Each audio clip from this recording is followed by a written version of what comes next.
Wait lang. Sendok muna.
Ang pananalangin sa halamanan ng Getsemani.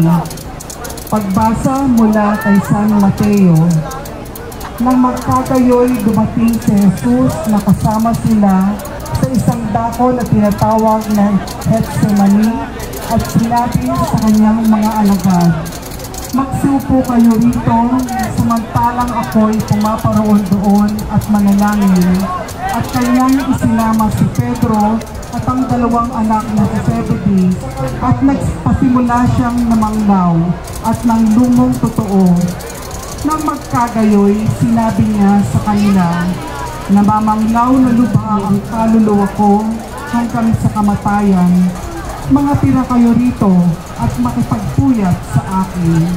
At lumakad siya sa dako paroon at siya'y nagpatira pa at nanalangin na nagsasabi, "Ama ko, kumbaga maaari ay lumampas sa akin ang sarong ito, gayunmay huwag ang ayon sa ibig ko, kundi ang ayon sa ibig mo."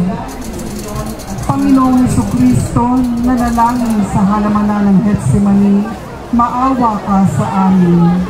Ang imahe ng pananalangin sa halamanan ng Getsemani ay nasa pangangalaga at paunang masisilayan sa Kalbaryo ng Catholic Men's League. Orasyon en el Huerto, ang panalangin kasama ang anghel. Pagbasa mula kay San Lucas.